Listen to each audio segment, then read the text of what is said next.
Judge here in the Rochester area for 20 years, but also important for what we're going to talk about this morning is that for the 17 years before that, I was a commercial bankruptcy attorney, and I represented 11 different banks all over this country, so I know the people in the financial industry. I worked for them. And so every day I was in the bankruptcy court around the country, but doing cases like what would today be Radio Shack, Toys R Us, Sears, Bed Bath & Beyond that filed this weekend. And so I was in the court every day, but I never dealt with regular individuals until I left private practice to try to make a difference, went on the bench, and found myself every day presiding over the cases of individual debtors. And I could not believe what I saw. I was shocked. I couldn't believe the kinds of financial mistakes that people had made to get themselves in bankruptcy court, where they were ruining a good part of their life, and in many cases, part of their children's lives. Thank you very much. What kind of mistakes were they making? Mistakes that we couldn't have and wouldn't have made when I was growing up in the 1950s and 60s, but you have to put that in perspective, because when I was growing up, there were no credit cards. There were no 7-year car loans. There were no reverse mortgages. There were no home equity loans or anything like that. When I was growing up, the only money that families had was the money they earned and the money they saved. That was it. And they could not go into debt for a whole bunch of wants, wishes, luxuries, and conveniences that they couldn't afford to pay for. They had to actually save for those things. What else was I seeing? Things that you wouldn't make these mistakes, I'm sure, having taken these classes, but they didn't have budgets to help them control their spending. Like, what's a budget? And you might be interested to know that despite the fact we do all this budgeting work in this country in high schools and colleges and even middle schools, only 25% of Americans actually have a budget that they live under. They didn't have savings for emergencies. Like, why would you have savings for emergencies? Bad things never happen to good people in this world, so you don't have to be ready.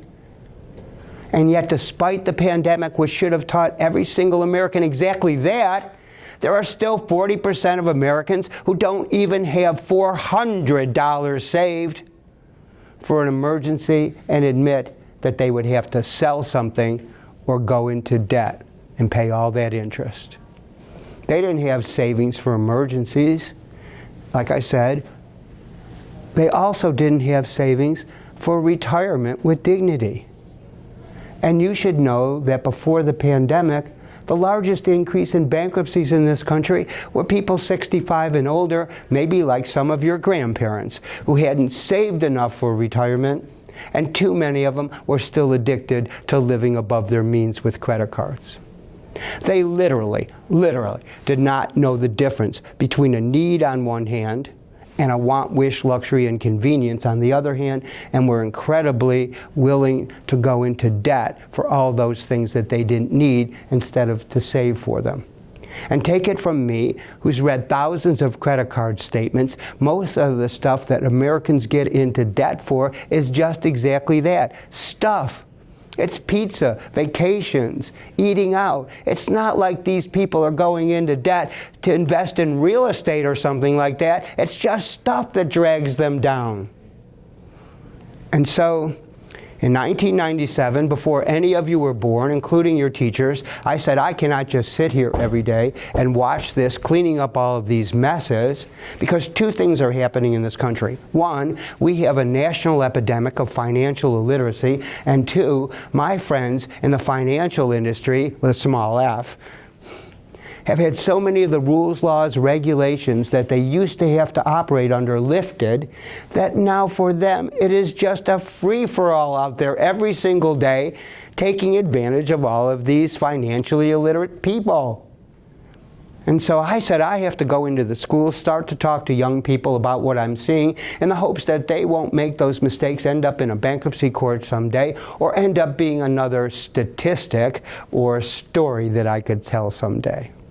And I've been in the schools for 26 years. This year I'll be in 60 different schools, do over 260 of these presentations, because it's important to somebody like me who's seen so many thousands of people ruin their lives and their families' lives. And in 2002, I started a program called CARE to send other bankruptcy professionals into schools all over the country, because we are the ones in the trenches every day, cleaning up all the messes, watching all the suffering. And by 2008, CARE was in all 50 states in the District of Columbia. So my goal this morning is to reinforce some of the things that you've been learning in your classes, but to try to convince you that you have to really take this stuff more seriously than maybe you are, and up your financial IQ. Because what you're learning in these classes is not just some academic exercise that you enter into before you go to lunch or your after-school activities. This is about your future life, and it's critical that you take it seriously, up your financial IQ, learn how to defend yourself from the financial industry, and then go one step further and use finances for you instead of my friends in the financial industry. And that's my goal. So, first thing I want to ask you is, who wants to live like this? And yet that's the way so many Americans live today. You might be interested to know that 8 of the top 14 stressors in the lives of Americans are finances. It's still the #1 cause of divorce. 16% of our suicides are money-related. 72% of Americans recently have admitted that, just like this gentleman, they have worried about their finances at one time or another while they're at work. So you think they're the model employee, knocking it out of the park every day, going to be promoted, have that great career, when this is the world they live in? There's a commercial in Rochester, one of these companies that's going to help you with your credit card debt. And it starts off like this. Are you losing sleep at night because of your credit card debt? And even the commercial says, yes, far too many Americans are. In fact, recently, 44% of Americans admitted that they were losing sleep, depressed, or both because of their financial condition. It affects your mental and physical health. It affects your interpersonal relationships, affects your job performance. There's another company that's going to help you with your credit card debt. Its commercial starts off by saying, if you have $10,000 or more of credit card debt, you already know about the stress in life. And so part of my goal is just to get you to become serious about this, make some commitments, think about this stuff more seriously, and then maybe you can get rid of all that stress in life that too many Americans have by really using finances smartly. So, first thing I want to talk about is something that I know you've talked about, I know you think you know all about it, but it's credit card debt and credit cards. Why? Because when I was on the bench, it was the #1 cause of bankruptcy. You hear about health problems, job loss, divorce, but take it from me, too many Americans carry too much credit card debt.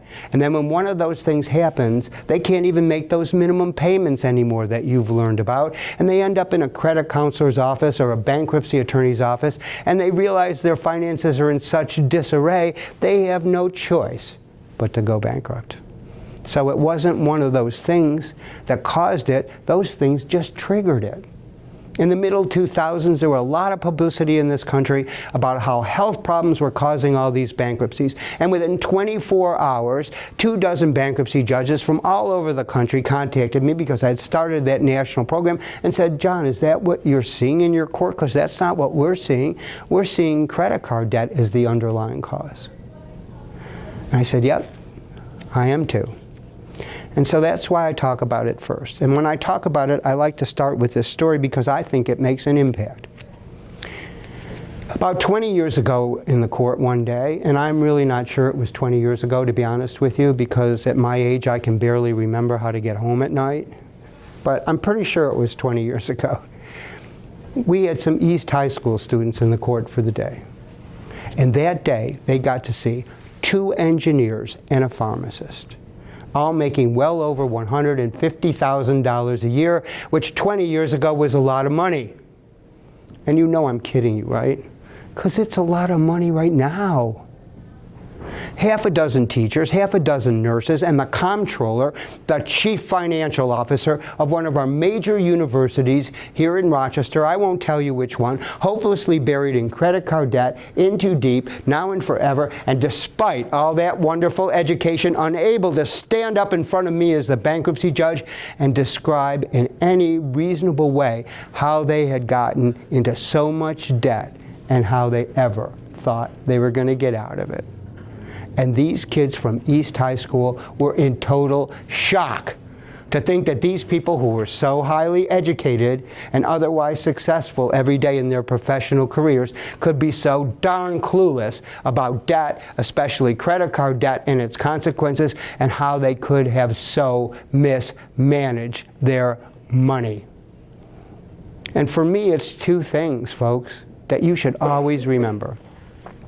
This is not about your academic IQ, because every one of these people had plenty of academic IQ. It's about your personal finance IQ, and you've got to up it.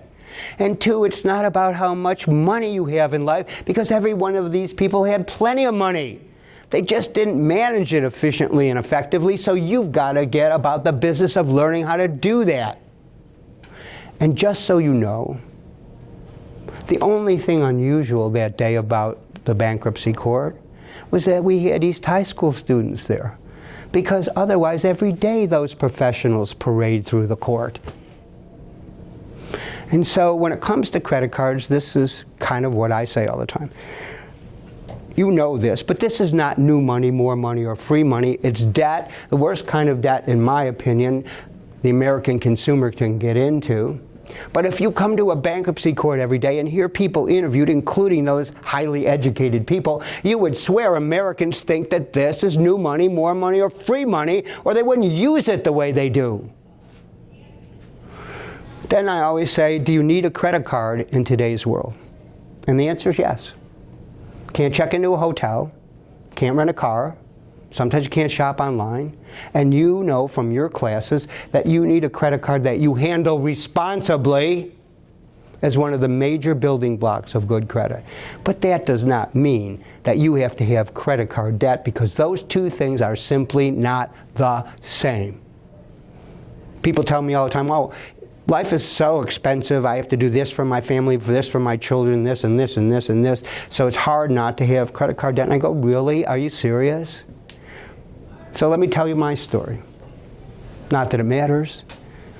I went to Georgetown undergraduate. I served in the United States Marine Corps. I went to Boston University Law School, top 20 law school, came back to Rochester, practicing in one of the best law firms in Rochester, married, and living in Pittsford before I got my first credit card.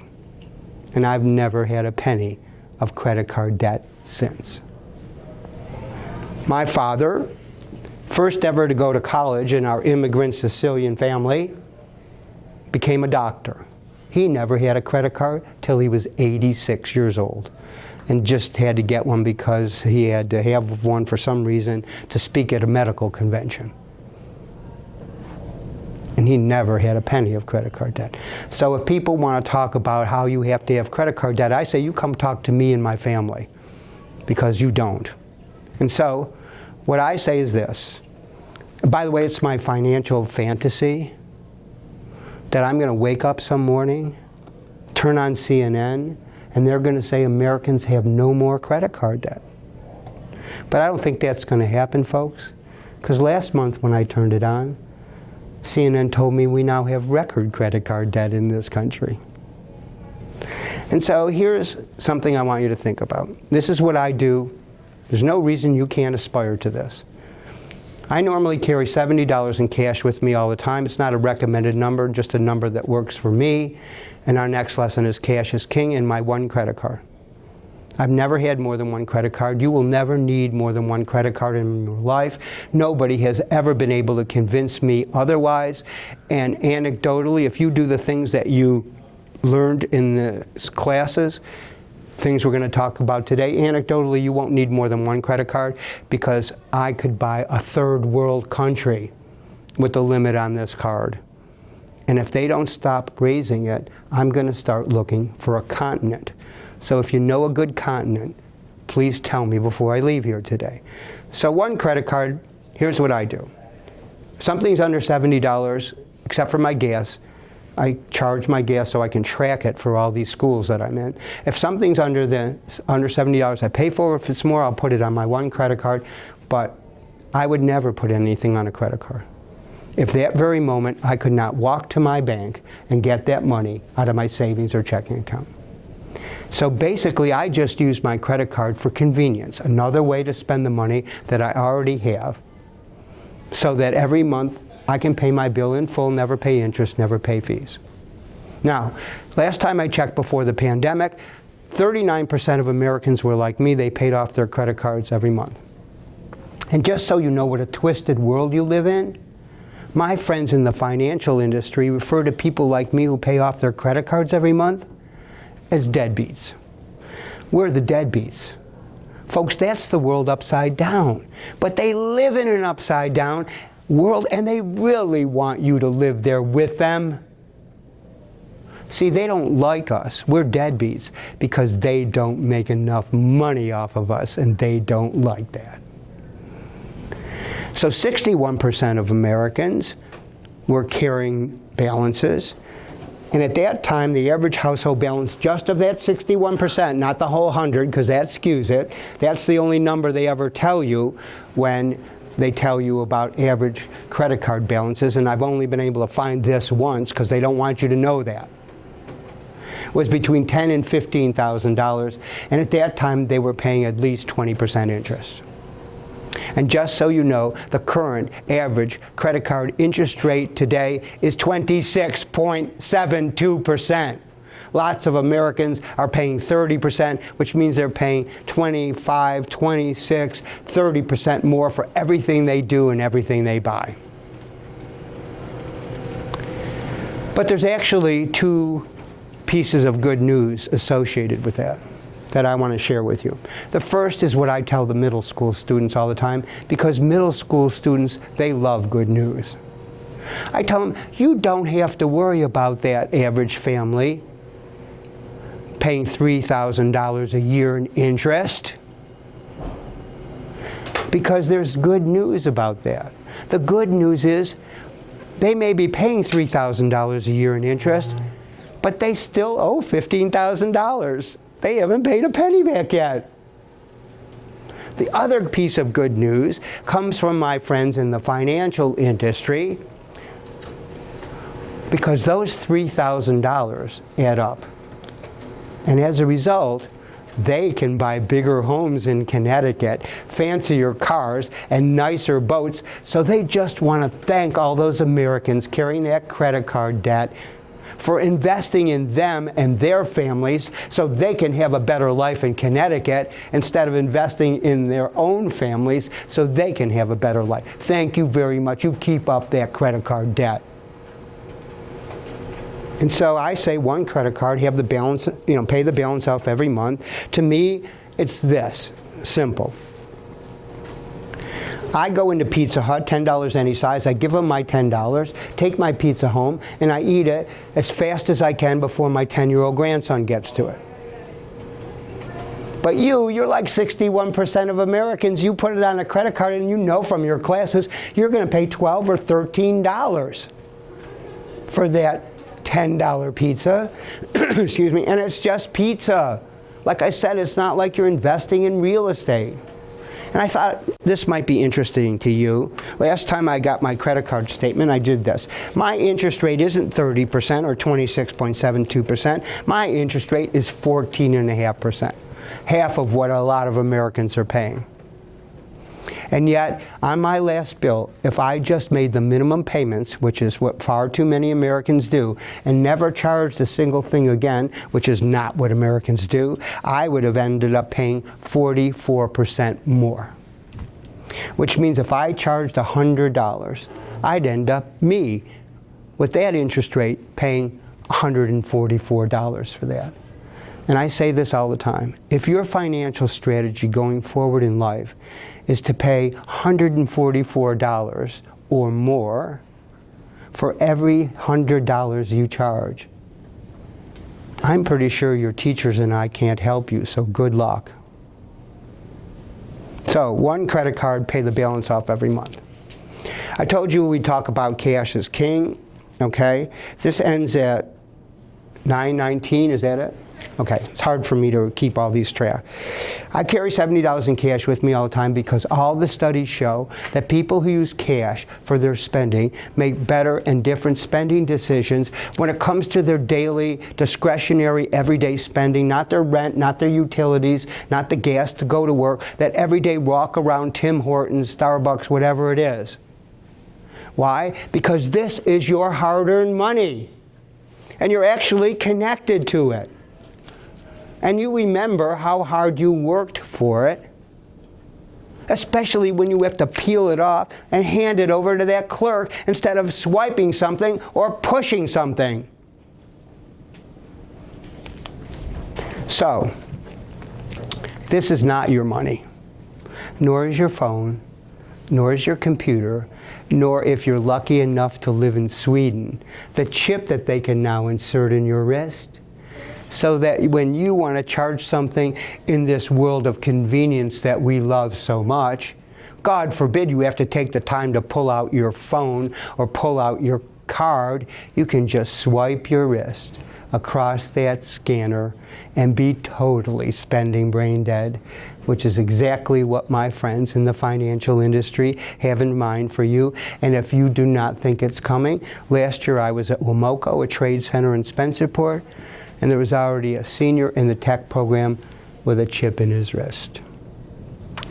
And so it works like this. A couple months ago, I was at Fairport High School, did 4 presentations. I'm on my way home. I said, boy, I could kind of use a cup of coffee. There was a gas station on the corner. And then I stopped myself and I said, wait a minute, you financial idiot. Why would you give them $1.50 of your hard-earned money when you are less than 12 minutes from home? You could just walk in the door, make a cup of coffee. You have all those flavored coffee creamers that you love so much.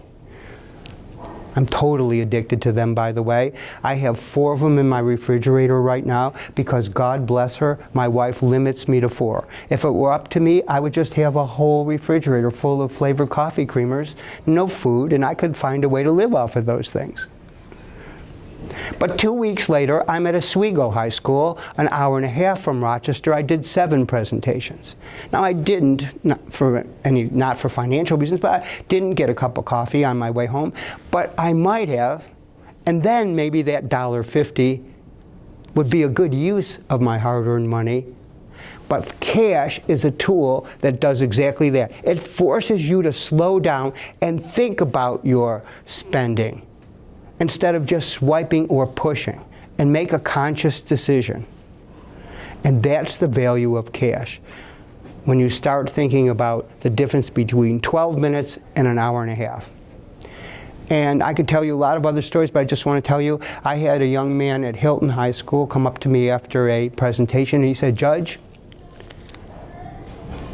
my mom and I have been ragging on my dad for years, because he insists on using cash all the time. He won't use cards. He slows everything down.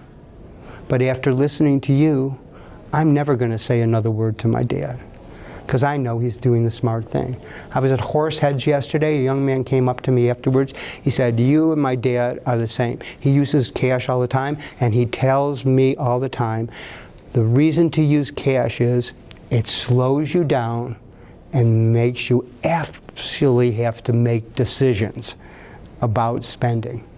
That's the value of cash. And so I say, as you go through life, think about this. Something's under $20, or you could eat it or drink it. Think about paying cash for it. It will make a big difference in that everyday, daily discretionary spending, even if you can otherwise afford it, because it'll slow you down and make you make conscious decisions. I wanted to talk about budgeting because, as I said, even though we do all this budgeting work in this country, only 25% of Americans have a budget. So, here's the problem. In this world I'm going to describe to you in a minute, too many of us are on automatic spending pilot, just doing what everybody else does, buying what everybody else does.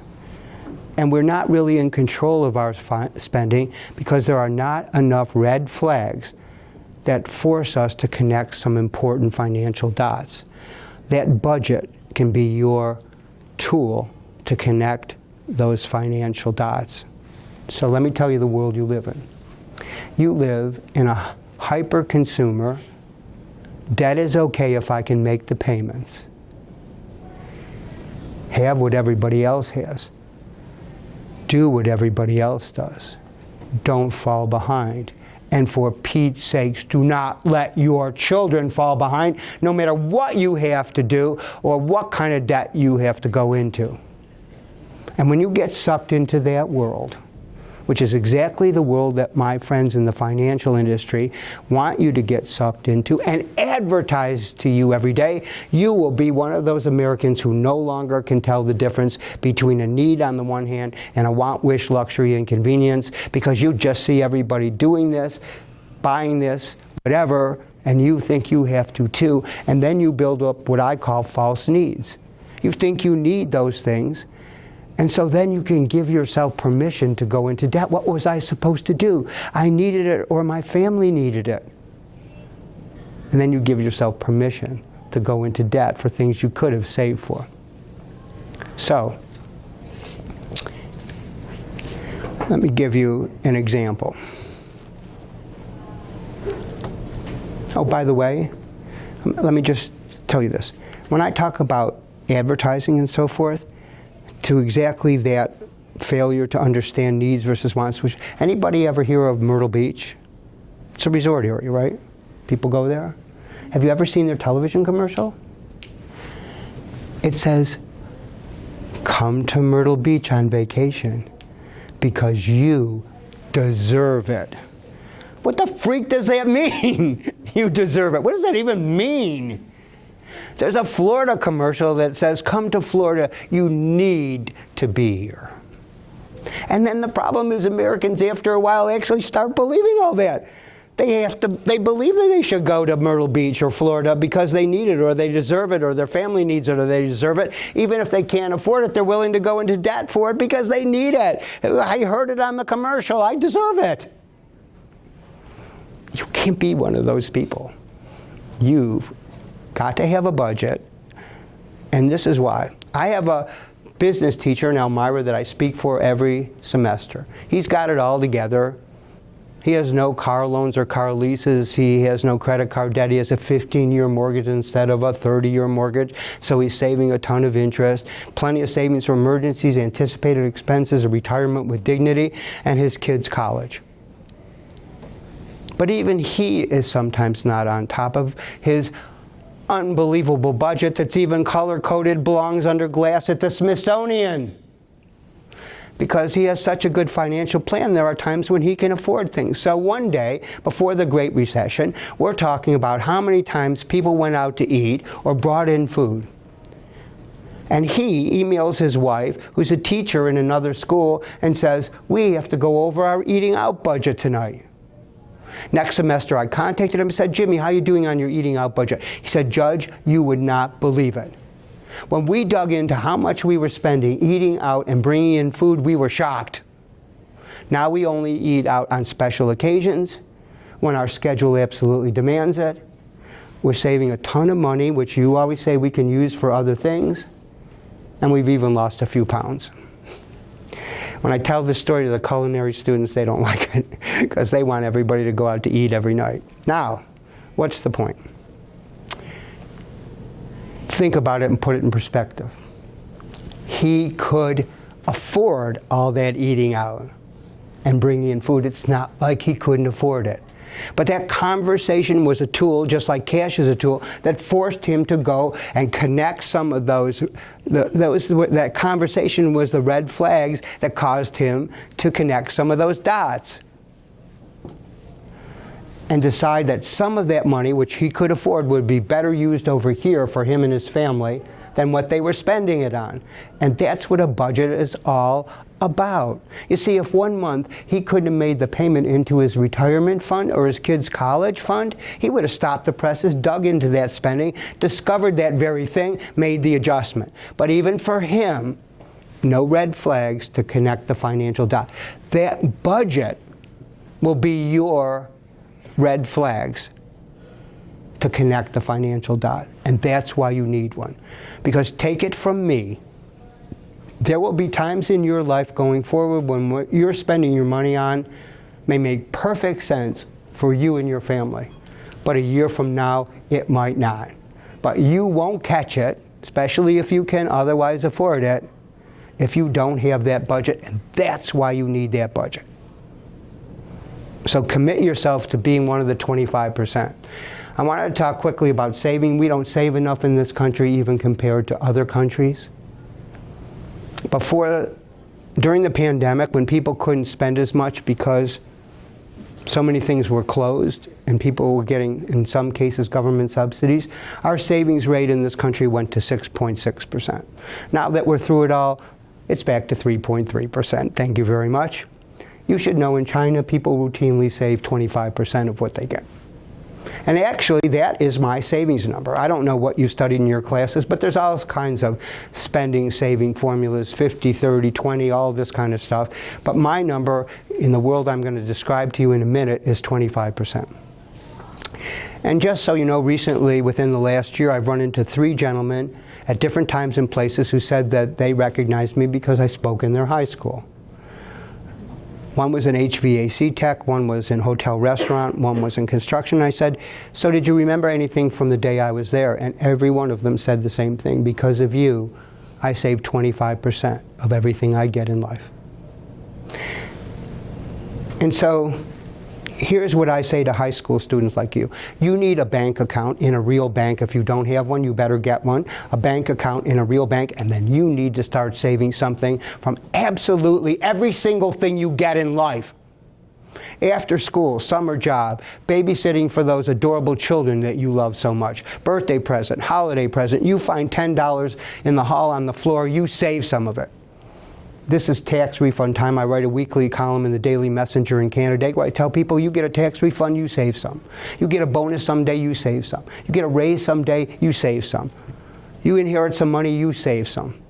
So that you get in the habit of being a lifelong significant saver of something from every single thing you get. So you will be the one, when you build that budget someday, who automatically builds in those components for emergencies, anticipated expenses, a retirement with dignity. When you get that good job you want someday, you won't be 2 minutes at that company before you're down at HR signing up for that 401k retirement plan, because you will be a lifelong significant saver from something from everything you get in life. And then you will also build the mentality that, take it from me, not too many Americans have figured out, which is that you cannot spend everything you get in life and then go in debt on top of it. My grandson's 10. He has a cash box in his room. He has to save something from everything he gets. I don't know how much, it's up to him and his family, but something. From his allowance that he does chores for, birthday present, holiday present. Then when he gets enough, they put it in his bank so he'll get some interest. He's 10. He will already be a lifelong saver from something everything he gets in life, and he already has the mentality that he can't spend everything. That's got to be you. And so you've got to get about that business right now, especially since there are 3 things coming down in your future that no other generation has had to face. And if you do not become a lifelong significant saver, you will be on the short end of all or some of these sticks, no matter how much darn money you make in life. First, Social Security. You will have Social Security, but I'm sure it won't be as generous as mine. They have to politically save Social Security. But the only way to do that is for a few people to take a little less, but a whole lot of people like you to pay more taxes. So for you, it's a double whammy. Pay more taxes, save more. Second double whammy, healthcare. Goes up every year. My wife's a retired high school teacher. She's paying $100 a month more than she was 3 years ago for the same coverage. That's $1,200 out of pocket for a retired person on a fixed income. That's your future, and if you're the one working and paying taxes, I know you want to work but not so much pay taxes, it's another double whammy for you, because you're going to have to pay more and also pay more taxes to subsidize all those Americans who can't afford their coverage, and those number of people goes up every single day. And if you're going to wait for Medicare for all, just do me a favor and do not hold your breath, because this year they could not even pass single-payer coverage in California. You think they're going to pass it nationally? And then there's something called the national debt. Folks, take it from me, it's real, not metaphysical, and it's $31.4 trillion. I'm not going to tell you what $1 trillion is. I'm going to just tell you what $1 billion is, in case you don't know, because our government talks about $1 billion as if it's lunch money or petty cash. And it's $1,000 million. And they talk about it like it's nothing, and these clowns in Washington keep doing everything they can every day to raise the national debt by spending all kinds of ridiculous money and kicking that can down the road, and you are the end of the road. And my grandson. And so let me tell you this little story. I was at a conference in Atlanta in November. An expert said if nothing changes in this country for the next 30 years, that's you, thank you very much, 40% of the federal government's tax revenue is going to have to go just to service the national debt. Not pay it down or anything, just service it. And he said, not me, as a result, the government's going to have to start cutting programs and cutting services.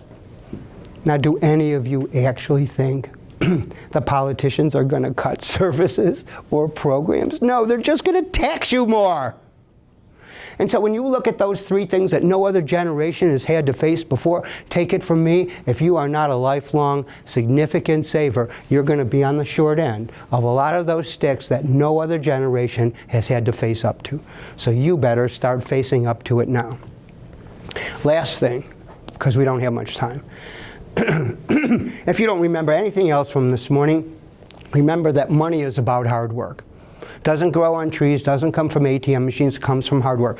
And the more you remember that money is about hard work, the more you will always want to get the best value for it, because you will remember how darn hard you worked for it, or somebody in your family worked for it, and so you won't spend it foolishly. And once you have that good financial plan in place, which I hope you will, like that Elmira business teacher, you will hopefully become frugal in life, not cheap. What's the difference? For me, cheap people just want more money. They hoard it. They're paralyzed by it. They talk about it. They save it. They count it, all that kind of stuff. But they don't live life with it. They just want more money. But they do all the smart things that every one of you better start doing if you're not doing it now, which is the Uniprice and comparative shop. Excuse me. Go to discount stores. Go to sales. Use coupons. Buy store brands instead of name brands. All that stuff that you can do to be a better shopper, a better spender. But they just do it to have more money. Frugal people have a different mentality. They engage in that same behavior, but their mentality is this. If I can save money here by being a smart shopper, smart spender, I'll have more money here to make a better life for me and my family. So, here's an example. This is an $1,800 Hickey Freeman suit. You can buy this every day at Bonwit Teller, Saks Fifth Avenue for $1,800. And a lot of professionals think they're worth it because they make some of the best suits in the world, and they last forever if you can keep your weight down. And good luck with that when you get older. I was telling the class before, I'm 4 pounds less than I was in college playing lacrosse and in the Marine Corps, but none of it is in the same place. It's in places I didn't even know I had then. So you could pay $1,800 for this suit, or you could be like me and once a year drive 10 minutes from your house to downtown Rochester to the Hickey Freeman factory sale and buy this suit for $200 like I did. Cheaper at the time than half the suits at JCPenney's. And when I was there last time, half the cars in the parking lot were from Connecticut, New Jersey, Pennsylvania, smart, financially smart executives coming in to save that kind of money. Now, is it about saving that kind of money? Yes. That's what we all should be doing. But as a frugal person, I have to convert that into a better life for me and my family, so I'll be incentivized to keep doing that kind of stuff and reinforce. So I say, with the money I saved on that suit, I could buy 2 new kayaks. One for me, one for my grandson, and we could enjoy them for a whole lot of years together. Frugal versus cheap. Save money, but make a better life for you and your family. You'll keep doing it. All right. Anybody think they learned anything this morning? Anybody think other kids should hear this? Let me see if I met my standard, which was set by my personal finance student at Canandaigua Academy last year. She wrote me a thank you note. She said, "Thank you, Judge, for teaching us some things that we could actually use in our life and for making it fun." Anybody think we did that? Okay. Any questions? Okay. Thank you, guys.